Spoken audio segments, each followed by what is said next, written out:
Meeting. There we go. Morning, everybody. Happy Wednesday. Excited to have today our attorney Jeff Kahn, who's going to go over a few updates. Whatever is new, whatever is recent. Jeff, I mentioned earlier, if anybody has questions, they can type them in. Sure. No complaints. Only questions, complaint. That's Rich Pisani right after you. Only easy questions, right? We'll get into that, and then we also excited to hear from Stephen Prescott. And another guest that we have, we'll talk about DSTs regarding 1031 exchange. It's something that has been picking up recently more and more, so it'd be great to hear about that. Applies also for residential with the investors that we have. So let's see what we have. I'm gonna have Kim. Kim, can you hear us? Kim, West Side, can you hear us? Can you unmute yourself over there and then? I hear you. Yeah, go for it. Okay. Grit. How to build the habits of perseverance and keep going when you want to give up to achieve your goals. Hugh Covey. That's a good one. Yeah. So, perseverance is something that is individual to everyone, but I think systems and your mindset are what keep you on track and keep you persevering. So, I don't know, to each his own, but staying in the environment, it's one thing to have mindset, but if you don't have the environment that supports your mindset, then you're not going to succeed. So that's why, being in the office, being around the energy, taking our classes, it supports our mindset and our perseverance. Good job, Kim. On point. Great to be part of the foundations of your business and how to go about pretty much everything, right? Especially when there's a lot of negativity around you or what have you. Always focus on what's right for you and just keep going. Thanks, Kim. Shout out to a few of our agents. Halley. Yes, congratulations, Janet Darrow, ALC member. She's also an international agent. Congratulations, Janet. I know you've worked really hard this year on many of your transactions, and it's really paying off for you. Congrats, girl. Congrats, Janet. Good job on capping 100% commission moving forward. And Calabasas, with our commercial team. Passes. So we have our cappers, Jared and Hirsch. So congratulations to you guys. You guys are always working hard and so excited for 2021 for you guys. So keep it up and congratulations. Yeah, they've been capping the past 10, maybe even 11 years now since they joined the Calabasas team. So keep it up, guys. Congrats. Good job. Our top producers, shout out to you guys throughout the offices. Great, another great month last month in March. This is our West Side team picking up fast and strong. Good job, everybody. Commercial, residential. Shout out to the Long Beach team as well. Look how many guys that's producing in this office. It's pretty incredible. Commercial, residential. So congrats, everybody. I'm here in Long Beach today. And of course, the Calabasas office as well. Same thing, look at that amount of agents, producing agents in the office, picking up as well. Commercial is going even stronger. So shout out, guys. And then April looks even stronger. So we'll hear more about that. Congrats, everybody. Good job. Welcome to our offices. On the West Side, we got team, Keon, Ashley, Omid, Brielle, and Tamara. Omid is commercial, the rest are residential. Brielle, she is a big producer, luxury West Side mostly. So welcome to the West Side office. Good to have you guys. Calabasas? Yeah, Calabasas.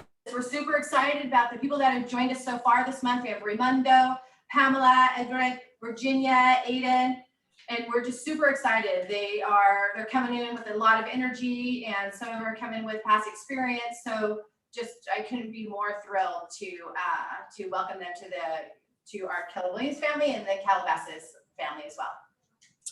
Welcome, everybody. And now, Jeff Kahn, our attorney, is going to go over all the good stuff. Jeff Kahn, good to have you as always. Thanks, Meny. Can you hear me okay? Yeah, hear me fine. Love the view, love the weather. Okay, I'm going to try to share my screen now. Is it okay to try to share screen? Absolutely, yes. Let's see if it works.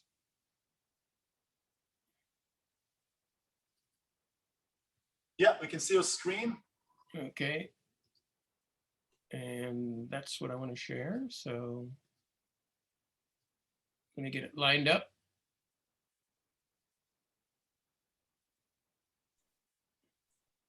Yeah, we're good. Okay, I think we're good. So I'm going to cover, I'm going to speak for about a half hour or so, answer as many questions as I can. So if Meny or Rich or whoever's watching the chat, you can pop up, and as I'm going over topics, I'll be more than happy to answer questions. But the first thing I wanted to mention to you, there's a resource at CAR that I don't think is taken full advantage of, and that's the quick guides that CAR puts out. And if you go to car.org and in the upper right under search, just type in quick guide, you will get to all the quick guides. And you can see on the left side of my screen here, that's the quick guide on appraisals. Now, for most quick guides, there's also a Q&A that's a more extensive version. The quick guides are usually 1 page, sometimes 2 pages, but the Q&As could be 15, 20 pages. These are really, really good to refer to. You can also give them out to your clients. There's no reason you can't give them to clients, and they're all put out by CAR Legal. So please take advantage of that. The Q&As, if you go to car.org and go to risk management tab, you'll see all the legal Q&As. So the first one I wanted to cover is the appraisal situation, because we're having a lot of issues with appraisals now, where we're getting 40 offers on the property and buyers are paying prices that are well above list price. And then there could be an appraisal problem. So some of the buyers are writing offers without appraisal contingencies, or they're writing offers with language in there that they'll pay a certain amount above the appraisal if it comes in low, et cetera, et cetera. So this quick guide, I'd like you to afterwards read through it if you have a chance, but I'm going to cover it briefly. First of all, I want to explain the difference between the appraisal contingency and the loan contingency, and why it's dangerous to remove the appraisal contingency up front. The way the residential purchase agreement works, the CAR residential purchase agreement works, if you remove the appraisal contingency and then you can't get the loan because the lender says, you're a qualified buyer, but the appraisal came in low, so we're not going to make you the loan. Then the agents and the buyers think, well, I have a loan contingency, so I can still get out on the loan. That's not what the RPA says. What the RPA says is that once you remove the appraisal contingency, or if you don't have an appraisal contingency, the fact that the property appraises low in and of itself is not going to work to get you out on the loan contingency. In order to get out on the loan contingency, you're going to have a different reason. The buyer doesn't qualify because of credit or whatever else. But you need to be really careful that you don't advise buyers like, we're going to remove the appraisal contingency, but don't worry, because if we can't get the loan, we'll get out on the loan contingency. It doesn't work that way. The language in the contract is very specific that they're 2 separate contingencies. So the next issue with the appraisal contingency is that a lot of times buyers will write in the offer that they'll, there's different things they'll write in the offer. Sometimes they'll just write that they'll pay the difference between the appraisal and the purchase price. The problem with that is, what happens if the appraisal comes in way, way low? Then the buyer all of a sudden is in a position where they're having to come in with a tremendous amount of cash to get to the purchase price. The correct way of doing it would be to say that the buyer will pay up to, let's say the price is $1 million. You could write a clause in there that says the buyer agrees to pay up, as long as the appraisal comes in at least at 950 or whatever the number is, then the buyer agrees to pay the difference in cash. So you're putting a floor on that, where below that, the buyer is not in any kind of an agreement to automatically accept the appraisal. So that would be fine. The other misconception about appraisals is I'll see language where if you look at the quick guide, the very first one says the buyer has a right to purchase the property at 10,000 above the appraised value. So let's say the property is $1 million and the appraisal comes in at 950, then the buyer says, okay, I'll pay 960. And the buyer goes on to say, and seller, you have to sell it to me for 960. Well, nothing in that clause said that the seller agreed to reduce the price to 960. All it said is that the buyer is willing to pay 10,000 above the appraised value. So if you look at the bottom of that quick guide, at the very bottom where it says lowering or raising the purchase price, you'll see some language that you could put in as a buyer or a buyer's agent where the seller would agree to, lower the purchase price. Now, if you represent the seller, why in the world would you agree to that? I mean, why would you agree as a seller that you're automatically going to reduce the purchase price if the appraisal comes in low? What if the appraisal comes in $300,000 low? So I'm not recommending that a listing agent do that. But as a buyer and a buyer's agent, you're not going to be able to lock a seller in just because you have language saying that the buyer agrees to pay 10,000 above the appraised value. And I've seen that one come up numerous times. So when you get a chance, take a look at the quick guide, read through it. It kind of covers what I just covered. But before I go on to the next topic, are there any questions in the chat related to appraisal or the appraisal contingency? Many? I don't see any questions. I don't see any. Okay, good. So we'll never have that problem in any of those of your offices, right? So on the right side of my screen, you'll see a form that says acting against advice of broker. Right now, that is a sample letter in the CAR library. I don't know how many of you are familiar with the sample letters, but in addition to the forms, there's a drop-down menu where the forms are, where you can drop down to sample letters. And there's a sample letter acting against advice of the broker for the buyer, and there's an acting against the advice of broker for the seller. Now, I believe I'm on the standard forms committee this year, and I'm pretty sure that we're going to turn this letter, sample letter, into a form, probably in June. So it'll actually be a form that the buyer or seller signs. So when would you use something like this, acting against the advice of broker? So there's all kinds of things that buyers and sellers do that you don't think is a good idea.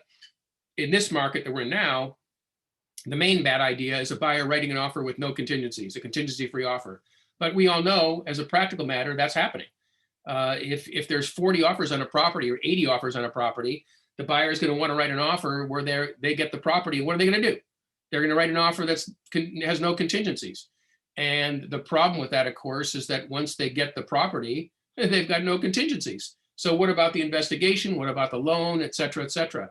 So my suggestion is that if a buyer insists on writing an offer without contingencies, that this is a form or a letter you can use that says to the buyer that you're acting against the advice of the broker, and then you've got it in your file. I'm scrolling down, or if you can see on the second page, you'll see it has come to our attention that you intend to take the following actions, and you'll see there, the first one is making a completely or partially non-contingent offer. There's a number of other things there. Closing escrow without receiving all the reports, making multiple offers on more than one property, removing contingencies before you should, et cetera, et cetera. So this form is your paper trail. Now you could use just an email and accomplish the same thing. You want a paper trail. Anytime, another perfect example of acting against the advice is if the buyer is going to move into the property early. This is probably, we're going to use the acting against the advice of broker seller form. And you're going to say to the seller, okay, seller, you're letting the buyer move in early. I think that's a really, really dangerous idea. And I'm going to deliver this letter to you indicating that you're acting against our advice if you do that. It's always a bad idea to let a buyer move in early, but a lot of times buyers and sellers on their own decide that, they're all very friendly and everybody's like, they're best of friends until there's a lawsuit, right? So they're best buddies and they're letting them move in early, and then all kinds of things can happen. So this form is available in two forms, one for against the advice of buyer and acting against the advice of the broker for the seller. I suggest you use that whenever you're in that kind of a situation. Again,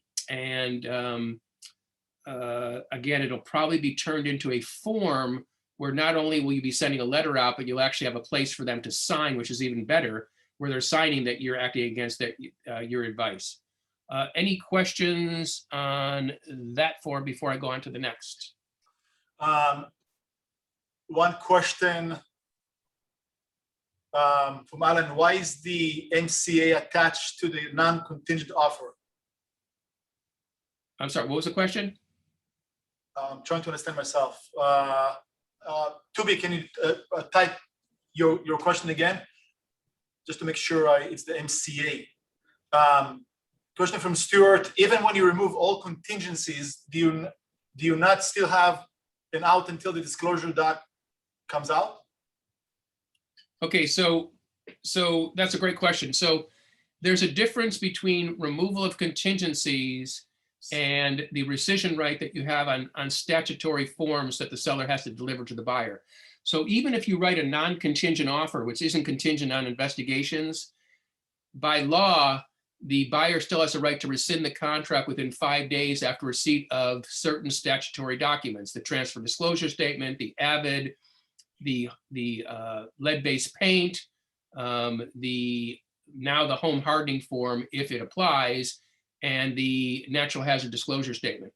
So even if you write a non-contingent offer completely, unless you got all that stuff before you wrote the offer, you have a right as a buyer to rescind the contract. So it's a little bit of a misunderstanding that a non-contingent offer is really not, does not give the buyer any rights, because the buyer always has a right to cancel once they receive the statutory disclosures within 5 days of receipt. Again, the only exception is if you get everything to the buyer before they write an offer. And I think in Northern California, my understanding is they do business a little different than down here. And in Northern California, a lot of times they get all that stuff to a buyer before the buyer even writes an offer. And if you get the statutory disclosures to a buyer before they write an offer, they don't have a right of rescission. So that's something I suppose you can consider. The other thing they do up north is they, not all places, but some of the areas, they actually have the buyers do inspections, their own inspection before they even write an offer. The buyers do their inspections up front. They give them the statutory disclosures up front. So by the time they accept an offer, they've removed the inspection contingency, and the statutory rescission right doesn't apply because they've already gotten the forms. But in Southern California, we usually don't do business that way, although it may be a good idea to try to do that. And so yes, to answer your question in a long about way, yeah, the right of rescission is still there. Any other questions before I move on? No. And Megan, please check with your office with Stephanie. Thank you. Yep.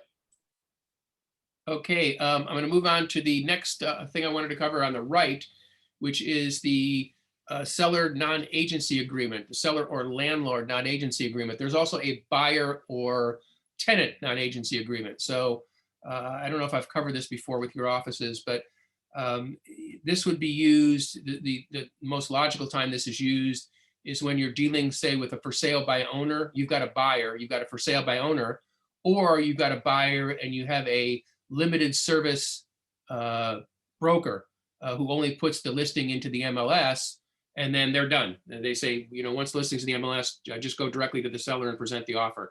So if you're dealing with for sale by owner or a limited service broker, which is in effect turning the seller into a for sale by owner, and if you don't want to represent the FSBO, then you should be using this form, which is the seller non-agency agreement. And basically it spells out that you only represent the buyer, that you don't represent the seller, that the seller has a right to get their own representation, et cetera, et cetera. So you definitely want to use this. Now, if you're working with a for sale by owner, you have the ability to represent both buyer and seller if you choose to do so. It's always better from a risk management and from a liability position not to be a dual agent. So if you have a for sale by owner, you can get a single party compensation agreement signed, which is your commission. You don't have a listing. You just get a single party compensation agreement signed for the one buyer. And then in that single party compensation agreement, you can spell out that you're only going to be representing the buyer. And then you use this seller non-agency agreement, where once again, you're saying that you're only representing the buyer, and then the seller is not represented. And of course, when you fill out the offer, you also put under confirmation of agency that the seller is not represented. And if you're going to do that with a for sale by owner, I'm just going to warn you that every time you communicate with that seller and provide them with documents, you need to put a little disclaimer at the bottom of your emails that you're sending them saying that I'm providing this as a courtesy. However, I do not represent you. And if you want representation, you need to get your own broker.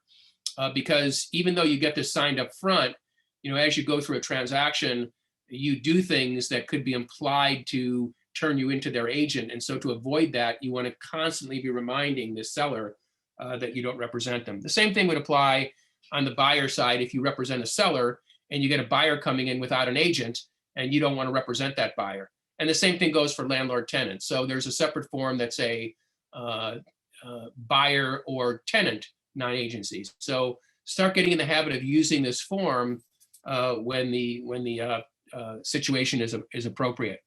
Any questions on that one? Nothing yet, Jeff. Oh, Okay, now I'm going to go to one of the hot topics. hold on. One question from Michelle. I think something else, but is there, in the case of a buyer wanting to buy a FISBO, would I be asking the buyer to pay the agent commission? Just around, I guess just You can be. Hold on, my cat just jumped on the screen here. Can you see the cat? we missed it, sorry. Yeah, the cat just showed up in Hawaii. What can I tell you? So yeah, you can ask either party to pay the commission. So if you have a for sale by owner, you can get the commission directly from the buyer by having a commission agreement with the buyer or a buyer representation agreement. So the commission could be paid by either party. Now, the only thing is, if you are in a situation where you're getting commission paid by both buyer and seller, you have to disclose that in writing to the buyer and seller, because anytime you get a commission from more than one party, you've got to disclose that to your principal. Does that answer the question? Yeah, and then another question from Mona. Can this document be used if you approach a homeowner to sell their home because you have a buyer for them? I think you already answered that. But that's what it is. Yeah, that's exactly what it is. Yeah. But remember that this isn't the commission agreement. You still need a commission agreement before you present an offer. And the commission agreement normally is going to be a single party compensation agreement. Yeah. All right. Good. Thank you. Okay, moving along to the escalation clause. This is like one of the hottest topics now, because with the market the way it is, you get a lot of buyers who are putting clauses in the contract where they say something like, we'll write $1,000 higher than any other offer that comes in. So there is as you're looking on the left side, you'll see there's a quick guide on escalation clauses, which is a really good quick guide. Please read that when you have a chance. So there's nothing illegal about an escalation clause. You can use it. It's not unethical. It's not illegal, but it's problematical. And the reason it's problematical is that in order to use an escalation clause that protects the buyer, what would you have to do? You'd have to put a cap on it, right? You're not going to say the buyer agrees to pay $1,000 more than any other offer, no matter what the other offer is. Because in the market we're in now, we're hearing stories of properties going for like $400,000 more than the list price. And, you know, the buyer may not have anticipated that their $1,000 above the highest price was going to be $400,000 above what they offered. So normally what you'd have to do to protect the buyer is you'd have to have a cap on it. So you say the buyer agrees to pay $1,000 more than any other offer, but not to exceed X. Let's say it's $1 million. The problem with that is that as soon as you tell the seller what your maximum is, the seller doesn't have to pay any attention to the escalation clause. They can simply counter the buyer, because now they know the buyer will pay $1 million. They can just counter the buyer at $1 million. They don't need another offer that's within $1,000 of that. They can do whatever they want to.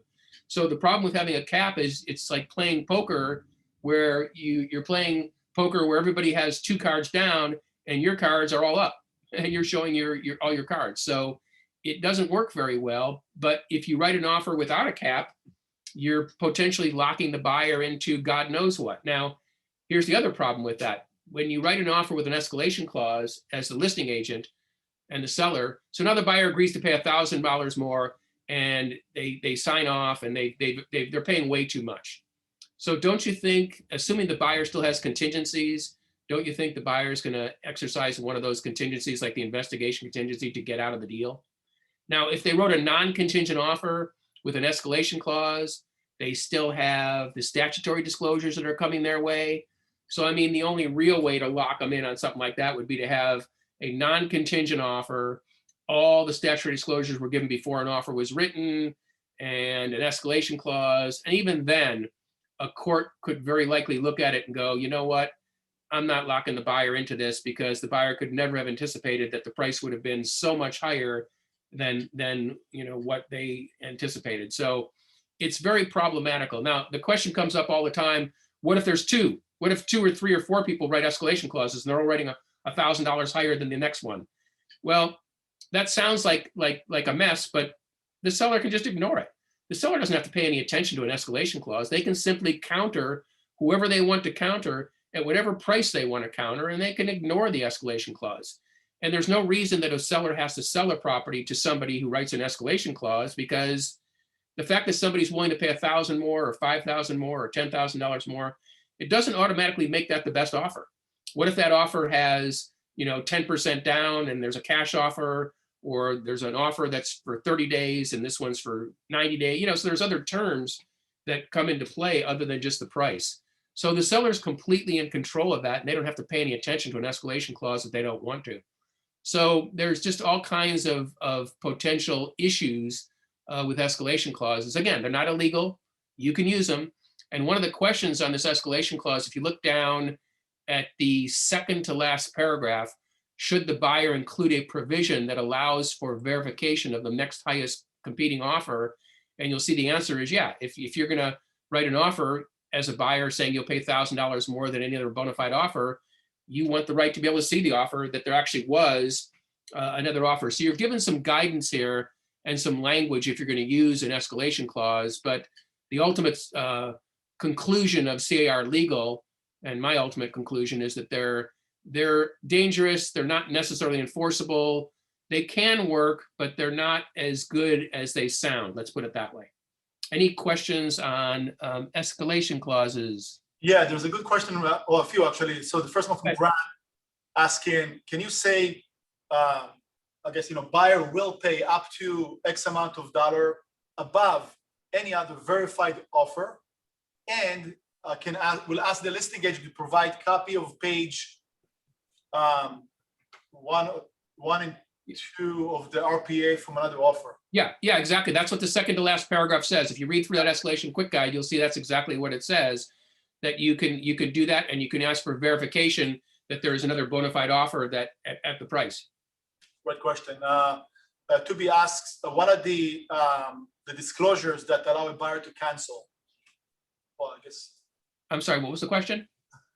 What are the disclosures that allow a buyer to cancel? Oh, so the statutory disclosures are the TDS, the listing agent's avid, the natural hazard disclosure statement, the lead-based paint if the property is built prior to 1978, and now the home hardening form if the home hardening form is required. And I'm going to get to that home hardening form in a little bit, so I'll go. So those are basically the 5: TDS, listing agent's avid, lead-based paint, natural hazard, and possibly the home hardening.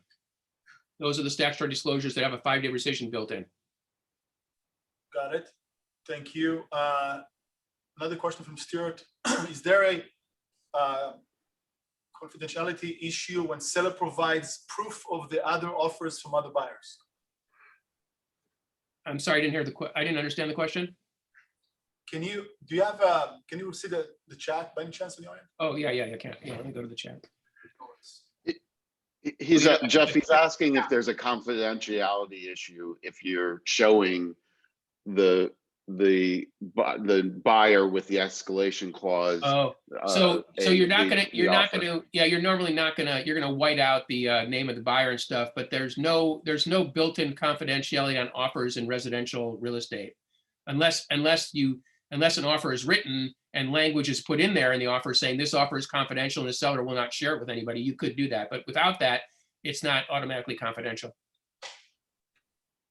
Okay, and then Stuart, 9A question mark. I'm guessing, is the 9A part of the disclosures or no? Well, the 9A is kind of an interesting, the 9A, if everybody's aware of that, that's the city inspection report for LA City. Right. And that's the report that escrow orders and delivers to the buyer. It's not really it's not one of the statutory forms that has a 5-day rescission period built into it, but it is certainly a form where something can pop up on that that you weren't aware of. One of the things that pops up on 9As from time to time, especially when you're dealing with units, is you sell a property and you say it's 8 units, and then the 9A comes back and says it's 6 legal units.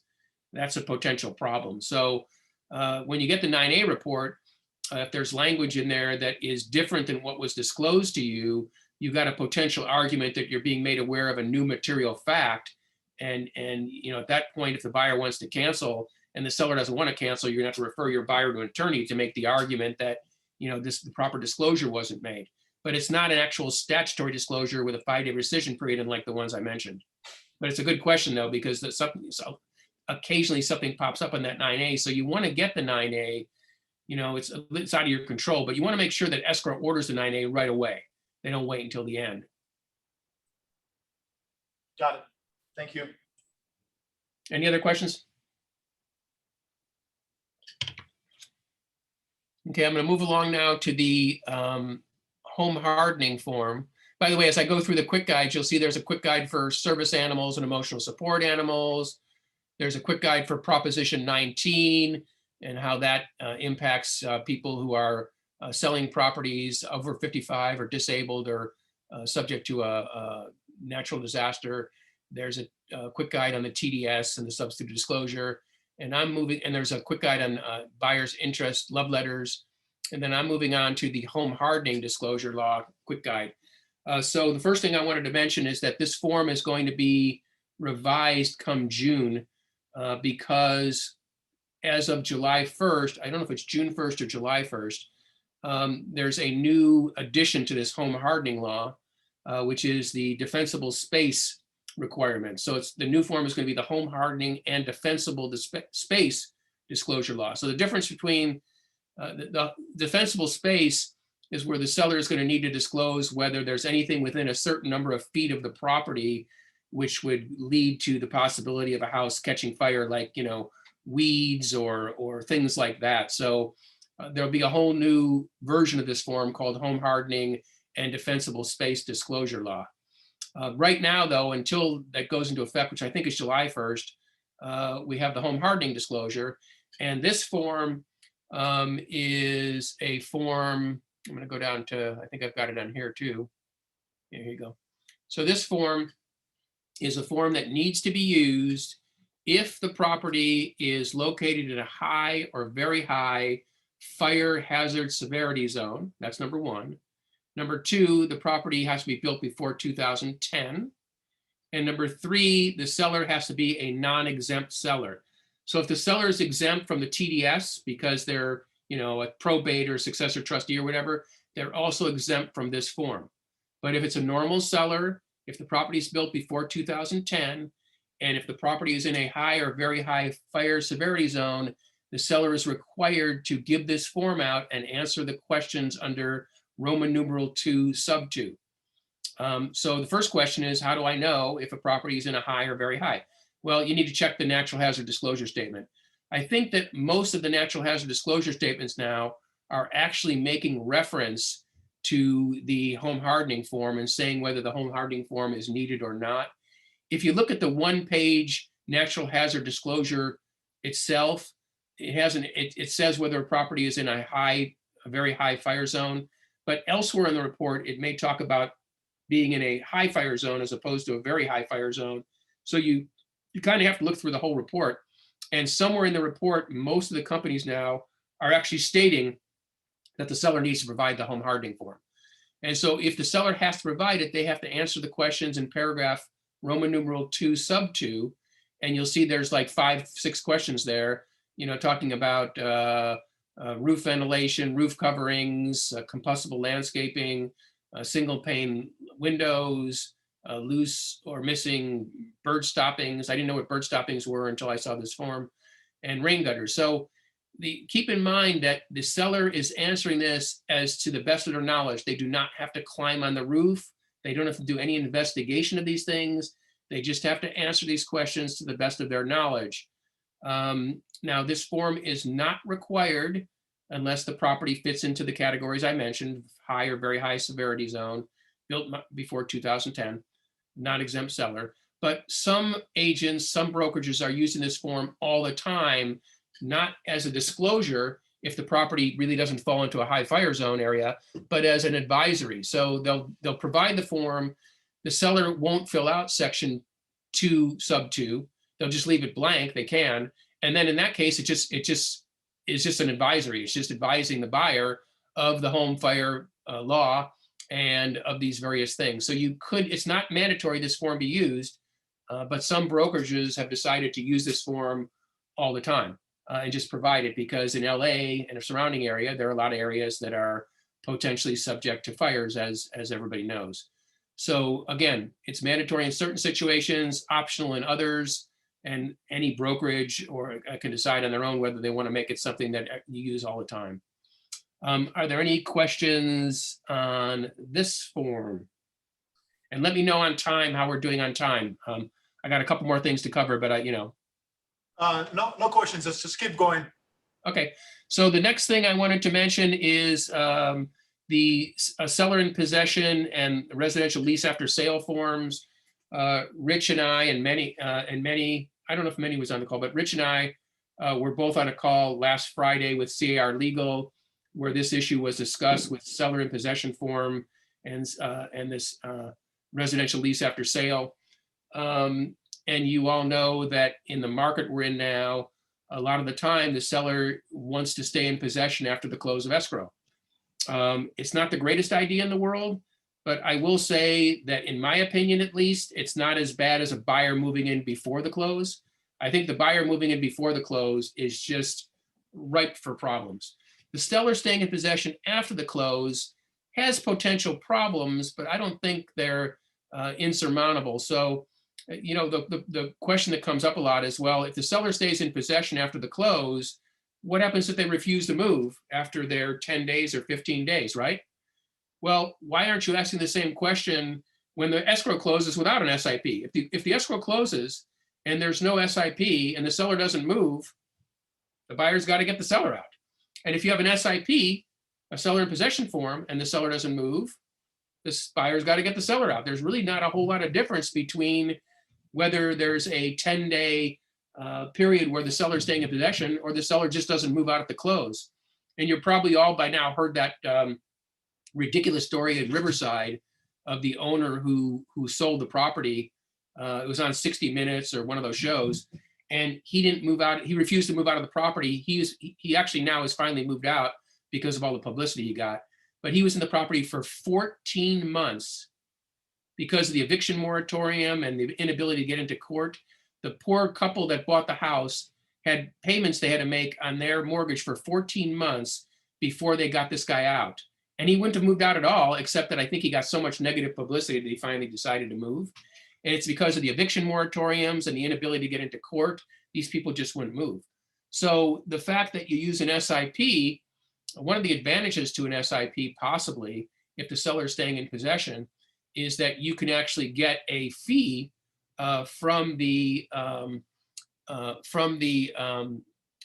seller for staying in possession. If you look at the seller license to remain in possession form, if you look at the delivery of possession fee under paragraph 3, that delivery of possession fee is quote unquote a security deposit, but the way CAR developed this form, they tried to make it a form that doesn't look like or isn't a lease or rent back, but is simply a license to remain in possession of the property. So you won't see the term rental anywhere or security deposit. What you see instead is a license to use or a delivery of possession fee. But in fact, the delivery of possession fee is kind of a disguised security deposit, because the purpose of the delivery to possession fee is the seller gives the buyer X amount of dollars, and then if the buyer moves out when they're supposed to and the property is left in the same condition, then the seller gets the money back.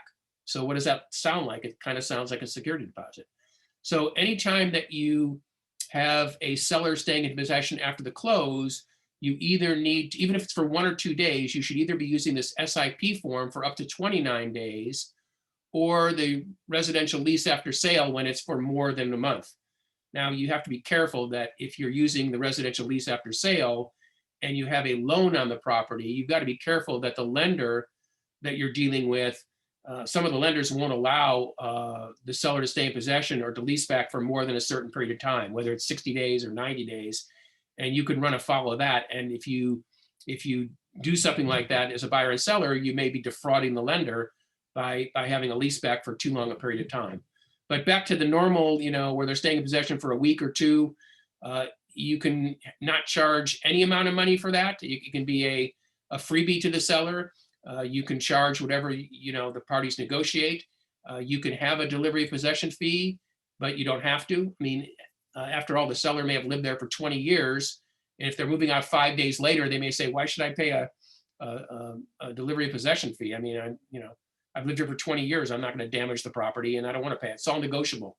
But one thing that was brought up at the CAR meetings is that in the market we're in now, at least right now, sellers are kind of in charge of everything because there's so many buyers and so few sellers. The sellers can kind of dictate whatever they want. And so they can probably say to a buyer, okay, buyer, I'm not paying you a delivery possession fee. I want to stay in possession for 2 weeks and I don't want to pay you. And then, the buyer with 40 other offers, what are they going to do? But a lot of the time, the seller staying in possession doesn't actually pop up until after you're under contract. So if you're under contract and you're 2 weeks into a deal, and then the seller says, gee, I need to stay in the property for 2 weeks, all of a sudden that leverage that the seller had has shifted because now you're under contract with the buyer and the buyer has more leverage to say, okay, if you want to stay in possession for 2 weeks, sure, but I'm going to charge you what my mortgage payment is, and I want a delivery of possession fee. So there's a lot more leverage for a buyer to be able to do something about it once you're in a deal than before when the seller has kind of all the control. So again, if your seller is remaining in possession, please make sure that if it's for even 1 day, up to 29 days, that you use the form that's on the screen there. If it's for more than 30 days or more, then you're going to use the residential lease after sale form. Any questions on that? There's a few comments, but Rich is, I think, respond to them. As a side note, it is a catch-22. This market right now, as a buyer, you have all the rights, but you don't really have any leverage if you're in offers out there. So it is a tricky one. Yeah. The buyer has so little leverage right now. The other thing, I want to go back to something else I mentioned previously. You know how buyers are writing non-contingent offers now. So they'll write an offer completely non-contingent. Now, I'm not as concerned about a buyer. If they write a non-contingent offer, I would still use the acting against advice of broker letter. I'm not quite as concerned about the loan and the appraisal because the buyer should understand that if they're writing a non-contingent offer, that if they don't get their loan and the appraisal doesn't come in, they've got a problem. What I'm really concerned about is the investigation contingency. Because writing an offer without an investigation contingency, when the seller hasn't done any investigation themselves, to me, it's like you're just asking for there being a problem. I mean, so I know this isn't going to come as something that is going to be an easy sell for your sellers when they're dealing with 50 offers. But if I'm a listing agent and I'm a seller from a risk managed position, if I get a non-contingent offer, including the investigation, I'm actually going to talk to my seller and say to the seller, you know what? From a standpoint of liability and risk management, it's a terrible idea to sell a property to a buyer without them getting to do an inspection, because when they close the escrow, if there's a problem, they're going to come back and claim that you didn't disclose stuff. So I think, seller, that you should put back in a short period of time for them to do an investigation, like 5 days or 7 days, and actually put back into a counteroffer that the buyer has a right to do their physical inspection of the property and investigation of the property within X number of days of acceptance of the offer. Now, I know a lot of sellers aren't going to do that. Going to say, why should I do that? Why should I give the seller some right that they don't ask for? But the reality is when you have a non-contingent offer and the buyer doesn't have a chance to investigate it, and then escrow closes and there's a problem, they're going to be looking for somebody to blame. At least if they have a right to do an inspection, they had their inspection, and that takes a lot of the burden off of the seller. Now, obviously, if the seller doesn't disclose stuff, they're still going to have a problem, but that's my take on that. Okay, any other questions? Well, Jeff, because of the Riverside case, some lenders were saying they don't want to see any rent back and to do it outside of escrow. Well, keep in mind that the Riverside case didn't have a rent back. The guy just didn't move. That's true, yeah. There wasn't a rent back there. He just didn't move. So that Right. doesn't really solve that issue. Now you can do a rent back outside of escrow for, probably not a problem if you're doing it for less than 30 days, because I don't think there are lenders that object to that. But if you try to do a 6-month rent back outside of escrow, and the lender has a policy that they won't loan on a property, on an owner occupied property, unless the buyer takes possession within 30 days or something, that's defrauding the lender. So that's problematical. But when you're dealing with a few days, like 2 days, 5 days, 10 days, the lender's not going to have an issue normally with that. Okay. So the other thing that Rich and I were told on the call on Friday with CAR is that, because I know this is a question that everybody has, is when is the state going to loosen up showings and procedures for showings, et cetera, et cetera. And for the first time since we've been on these calls in over a year, there's an indication that there is a belief that because of what's going on, that in the not too distant future, there will be a loosening up of some of the showing requirements, especially they're talking about wiping down the property in between showings, because it's become pretty clear that this virus doesn't pass by touching things, that it passes airborne. And so the requirement for agents to disinfect the property in between showings seems a little bit silly. So we're expecting there to be some loosening of the guidelines for showings, which I'm sure will result in, a revised PED form, et cetera, et cetera. The other thing that's a question from everybody has is open houses. Right now, you still can't do open houses, but there's some belief that that may loosen up as well, although it may take a little while to do that. So we'll keep you informed when we hear about that. But like I said, for the first time in over a year, there certainly is discussion about these things loosening up. And I know a lot of agents are concerned about that. And to piggyback on that, Jeff, that CAR Legal did change their position about dropping materials off because of that, and so now you can drop materials off, but still no door knocking. Don't knock on the door to have that face-to-face with the client, but you're welcome to drop materials. Yes, off. yeah, exactly. They said, feel free to drop off flyers now. I just don't see that there's liability there. But you don't want to knock on a door because people just don't want you knocking on their door. I mean, it's obvious if you knock on 30 doors that somebody's going to call your office complaining. And then Rich or Meny or somebody's going to have to deal with that complaint, saying, how dare you knock on my door during a pandemic? So just, don't do that.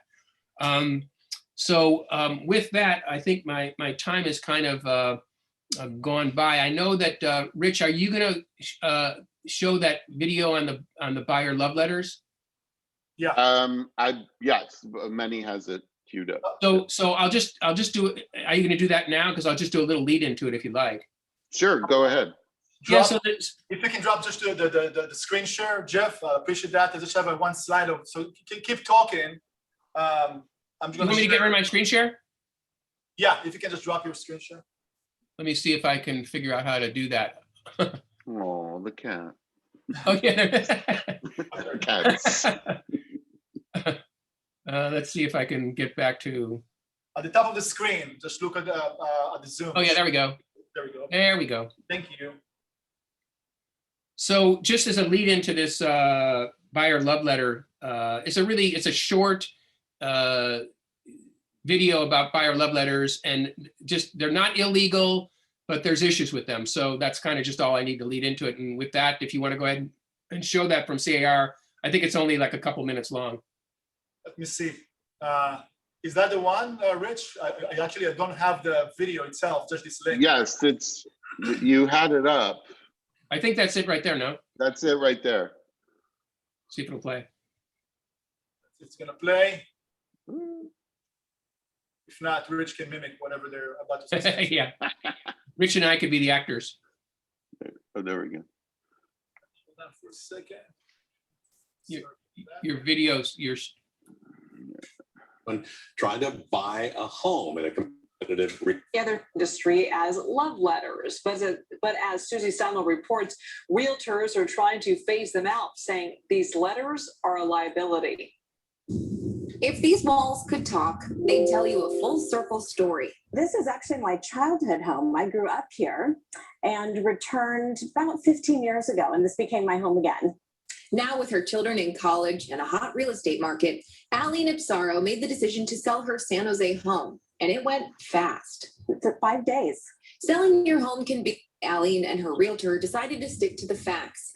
She asked not to be shown any pictures or learn the stories about potential buyers. I think our realtor was just really wise and just encouraged us to stay focused on the merits of the offer themselves. And the merits for us meant just the strength of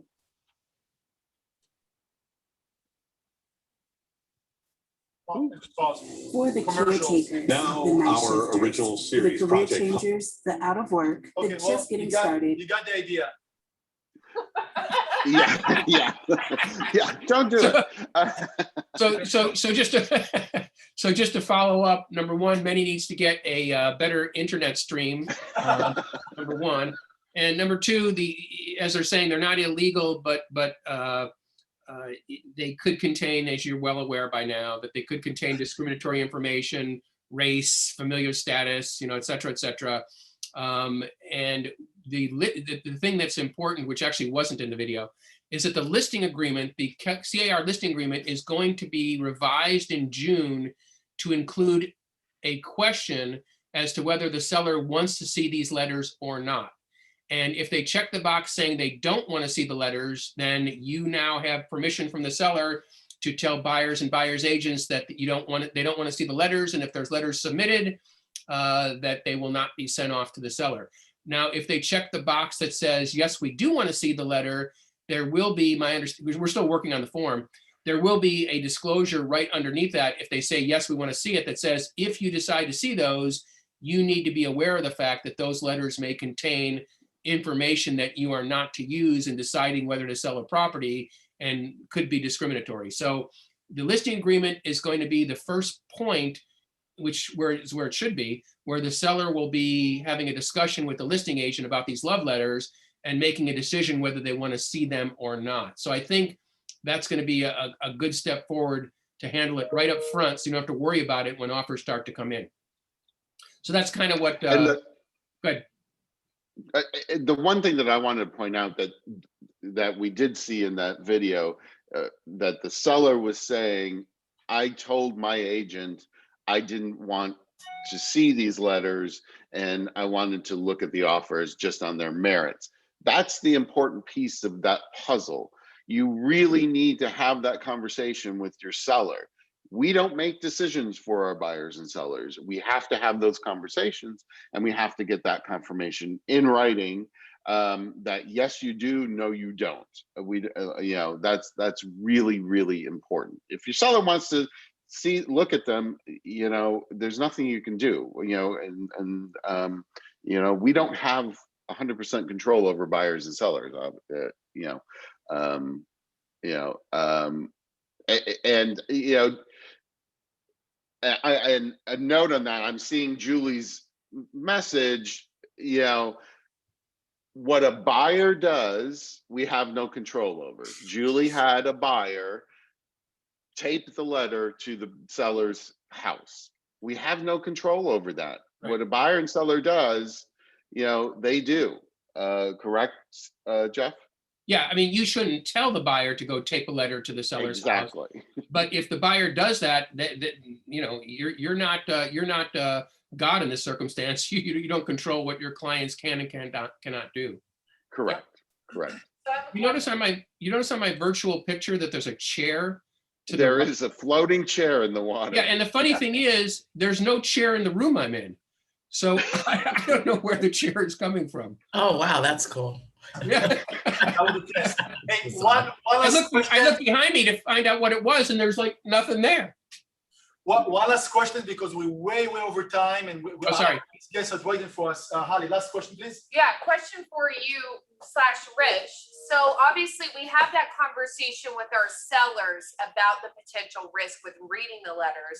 When we're working with our buyers and they say, oh, we've used this before, or we've heard that we should do this, what does that conversation look like? Because obviously the reasons and protections are a little bit different. Yeah, so the conversation with the buyer is, you know, buyer, you're free to submit a letter if you want to, but because of, and you're remember, when you write an offer, the fair housing thing is going to pop up, you know, the fair housing disclosure. In paragraph 8 of the fair housing disclosure has the paragraph that talks about love letters. So you explain to the buyer that you're free to do that, but you really shouldn't be putting anything in those letters that has anything to do with discriminatory or protected classes like race, familiar status, or whatever. The buyer can still do that. It's just that they need to be warned that the seller may not look at that because they're not entitled to make a decision based on those characteristics. So it's not that you say to the buyer, you cannot do that. Do not do that. I think you say to the buyer, it's not the greatest idea, but if you want to stick with a letter that simply says, we love your property, you know, we think it's lovely, we have, our financing is great, that's fine. But as soon as you get into the category of we have 4 children, and you certainly, you know, giving a picture of the buyers is a bad idea, because right then you've shown them now, of course, the buyers, a lot of times the buyers are in the house anyway. So the seller sees the buyers, they know what the buyers, they see that the buyer, they see the race of the buyer, they see whether they have kids or not, but it just shouldn't be put in a letter. But again, it's not a discussion where you're saying to your buyer, you can't do it, but things have changed over the years. And yes, buyer, when you bought a house 10 years ago, nobody really thought much about it, but things have changed, and fair housing is a very serious issue now. So that's pretty much the discussion. Yeah, Jeff, Rich, go ahead, just last sentence. Yeah, Meny, one thing I wanted to mention, yeah, I know you're short on time, but while we were on this call, I got an email from CRMLS, and somebody asked me this at the beginning of the week, and I said, what are you talking about? I don't, you know, but evidently CRMLS, effective May 1st, are counting business days from Monday to Saturday. So effective May 1st, Monday through Saturday on CRMLS, those are business days. I call me dumbstruck. I asked ChrisNet for SRAR members. No, they are not doing it.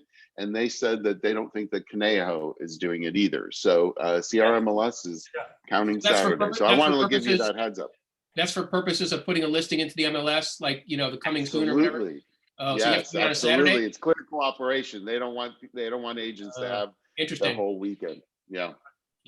SRAR hasn't considered that, as far as I'm aware. No, I texted Valerie while I was on this call, and she said no. Yeah. Well, don't tell them anything. Yeah, right. Well, Jeff Kahn, our attorney, Rich Pisani broker, thank you guys so much. That was incredible. And we're going to see you in a few weeks again, for a few months, for more updates. Jeff, thank you so much. Enjoy. Oh, you're welcome. I'm going to take off, but I'm always around. So enjoy the rest of your meeting and have a good day, everybody. Thank you so much, guys. That was fantastic, Jeff. Thank you. Thank you. So next guest, we have Stephen Prescott and the team from Kingsbarn Capital. They will talk about just 5 minutes or so presentation. We're going to have down the road in a few months from now more in-depth presentation about the DSTs. Very interesting. It applies to resi as well, residential, if you have investors. So Stephen, take it from here. Thanks for being here, and you can also share a screen. Yeah, good morning, everybody. My name is Steve Prescott with Kingsbarn Real Estate Capital. I'm here joined with Louis Goros. He's the Regional Vice President for Los Angeles for your market. Hey, Louis. And we're just doing a little 10-minute preview of a longer workshop that we're going to have on June 15th at 1 p.m. But basically, you guys have a great job right now as brokers.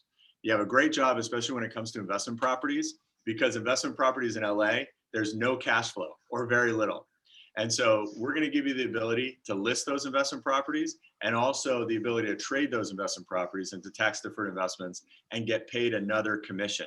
And so potentially we could probably help you make 4 times as much money per client than you're making already as if you do list and sell an investment property. So now Louis is the regional VP for LA. So Louis, take it away. Thank you very much, Steve. Can everyone hear me? Yes. Perfect.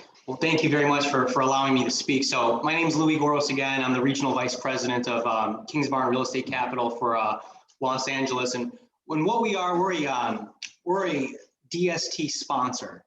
And what separates us from any other sponsor out there is we work exclusively through real estate brokers like yourselves. We are the only sponsor in the entire country that can pay real estate brokers a fee on the sale of DST interests. So if you want to jump to the next slide, Steve. Over the last 5 years, we've put together 37 different programs. We've done nearly 80 acquisitions in 26 different states. And the total value of properties that we've done is over $566 million. And the average year one cash on cash return that we bring out is a 6.1%. And that is like I said, a year one return. The properties that we bring out are all on annual increases. So that income will increase. We also do a cost segregation study on every one of these properties. So that return that you see advertised there, that's virtually a tax sheltered return. And we can get more into that. This is all just a preview of a full workshop that we're going to be doing in summer. I'm going to jump back. Yep. So these properties are already closed on. They're already pre-vetted. All of the due diligence information is readily accessible for your investor. There's no financing obstacles. These investors don't need to go out and search for a loan. They just need to be an accredited investor. What that means is they need to have a net worth of $1 million, or they need to qualify based on how much money they make a year, which is $300,000 if they're married, $200,000 if they're single, and they automatically are assigned financing. This process is a 2-day process with us. So like I said, the property's already closed on. Once they give the green light to you, they can close with us in as little as 2 days. And the benefits to you is once we fund from the accommodator, we will then send out a check to the real estate broker. There are flexible equity amounts. The minimum investment is $250,000, and we always advise our clients to diversify. So if we have 3 or 4 offerings going at once, you can spread out your equity and go into different properties and kind of customize a portfolio for your client. And this is always a good backup strategy as well. So if they're using the 3-property rule for a 1031 exchange and plan A and plan B falls apart, they can use this always as a plan C, get all the way up to the very end of their ID window and still close with us and not blow up their exchange. And we coordinate the entire process. This is a very hand-holding type of platform that we have. Many of the clients that invest into our platform are clients that are in the wealth preservation stage of their career. So we make it very simple for for our investors. On this right-hand side here is our document vault. We would give you and your clients a username and a password where they can get inside and access all of the due diligence information that I mentioned, such as the leases, the loan docs, the appraisal. There's a 10-year cash flow projection in there, pretty much anything that they possibly need to analyze each and every offering that we have out. Next slide, Steve. And this is just a quick case study that we actually did with Keller Williams. So this real estate broker was representing a client named Heidi, and Heidi was an older woman that bought a property with her husband, I want to say in the 80s, for a little over $1 million. And when she decided to sell it, she made around, I think she sold it for just under 15 million, or a little bit over 15 million. So she made a couple bucks on this transaction. And she utilized Keller Williams to sell the property. The real estate broker introduced his client Heidi to us, and we ended up putting Heidi into, if you can see, 6 different properties, 6 different DSTs, giving her a blended return of just over a 6 3/4 return. And we ended up paying out that real estate broker about a $500,000 fee. So that doesn't fire everyone up. I don't know what will. So just a quick little case study. And like I said, this is just an introduction for a full workshop that we're going to do in the summer. So yeah, that's all I have, Steve. If there's anything else you'd like to say? I have something to fire everybody up. Because this transaction for this client in Los Angeles for this Keller Williams broker was so successful, the investor is actually listing another $20 million in properties with the broker to trade into more DST type investments.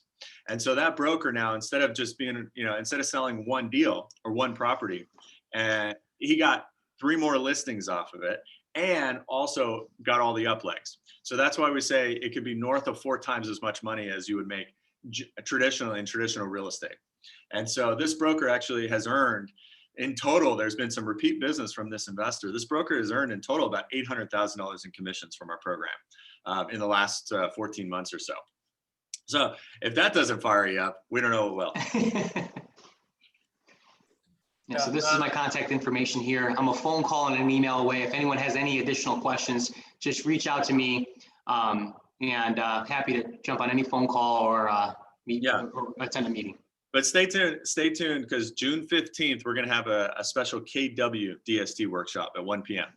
June 15th at 1 p.m. You'll get an email on that. If you don't get an email, just ask Meny for it. And we encourage everybody to RSVP to that, so we know that you got it. And you can get reminders, and you can get all the offering documentation afterwards. You'll also be entered into a survey where we'll raffle off a couple of steakhouse gift cards for everybody that attends.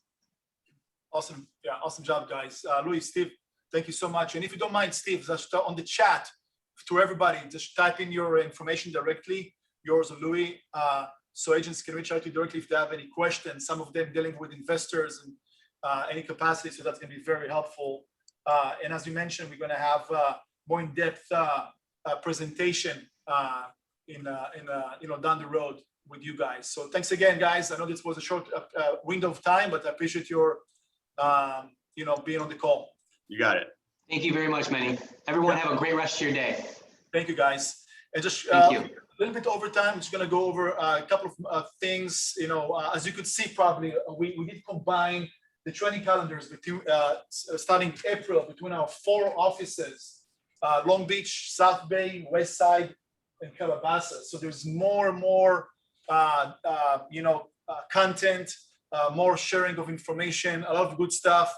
And we did mark the second quarter as the leverage with listings quarter, which means that we're going to focus more and more purposefully on how to go after listings, how to get listings, etc. Whatever is kind of like in the shiny green dollar color, whatever boxes, scripts. That's kind of just pretty much more in depth with that quarter. And Stephanie. Yeah, so we definitely have our listing contest. We want to, just focus on getting listings, right? That is the name of the game right now, getting as many listings as we can, especially with, inventory being down 50% over last year. It's just crazy. So it's real simple, guys. Whoever gets the most listings win. So we have on a daily basis, our 8 to 8:30 producers mindset to get, the mind in the right place. And then 8:30 to 9, we're doing Monday through Thursday role playing and script practice. And then 9 on, we're dialing for dollars. So plain and simple, first place gets $500, and this is for each office, $500 forward living marketing credit. Second place is $250, third is $100. But it's really just a fun time for all of us to collaborate, and just is whatever you set the attention on and what you focus on expands, right? So let's go out and get listings out there, and then we'll also have some fun little prizes, probably a bottle of Patron, maybe some Jack Daniels, who knows, because we, real estate agents do not drink. So just want to make it a little bit of fun for you guys, through this next quarter. Get it, just get it. And actually today at 12 noon, we have a session with our concierge, how to market services to home sellers, those looking out to save money and net more money. So this is something definitely you guys want to understand even more. Some of you out there are having great success with this program. Friday, our weekly producers club. Every Friday we host a different person in the industry. Stephanie is going to interview Paul Morris, who is the regional director, and he's the owner of the Forward Living Group, 13 offices in Southern California. 8 o'clock on Friday for 30, 40 minutes or so. So don't miss that out. What is this? Oh, Fritz's class. Yep. Fritz's class is on Friday.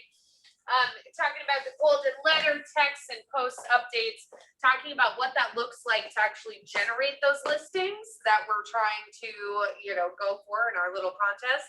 So make sure you guys don't miss out on that Friday, this Friday at 11:30. All right, and then we have April 19th session with Stephanie. with Mark Richard. I think that's your business coach, right? Yeah, that's my business coach. He is amazing. He's already given me a snippet of what that class is going to be like. So he has years and years of experience, successful, just an amazing guy. So please jump onto that and get some great nuggets to really dive in deep to your sphere of influence right now. Thank you. And May 13th, as we have it every year, this year it's going to be a bit more encouraging and in a sense of us doing something, in person, up to capacity. We didn't decide on the capacity yet because things might change until, by May 13th. But I know that some offices doing a beach cleanup. Yeah, we're doing beach cleanup here at Coastal. We're really excited about it. So we're going to do that and get together. Might have a trash picking up contest when we do that, but it's going to be great to keep our city clean. Right. And then Calabasas. We are doing our charity is Baby to Baby. So we are going to, they need essential items for for babies that are in the San Fernando Valley. So it is local. They need diapers, formula, soap, cribs, all that kind of stuff. Just families who are just struggling, right? That were totally affected by COVID. So we are contributing to that, and we'll be sending out more information. So we will be a location for the drop-offs and all that kind of stuff. And we always make it a party, right? So as we're helping other people, we'll be having food and drink. And same thing for West Side. We're gonna support the same charity, and we also do a combination of that at the beach cleanup with Calabasas. Some more details to come. And if you didn't get your Red Day T-shirt, those are custom for the For Living group. Also nicer material. That feels nicer, better. Something like that. Our office T-shirt, by the way. So same thing. Go to the fordmarketingstore.com, or even better, make it easier for you. Go to the front desk at each office and RSVP, pre-order that shirt so they can. We have limited amount anyway, so probably all going to be gone by next week for sure. Just heads up, team leaders. Otherwise, you will have to get it online from KW directly, which is different material and different design. And that's all we have. Thank you for hanging out all the way. And we'll see other guys. Keep up the good work and opt into the sessions and to the trainings, because there's a lot of good stuff. There's a lot of good business. So thanks, everybody. Good to have you. Have a great rest of the week. Love it. See you later. Thank you. Thanks, Rich. Thanks, everybody. Good meeting, Meny. Thank you so much. Was a good meeting. Thanks, everybody. Put some music back on. You can hang out. There we go. There we go.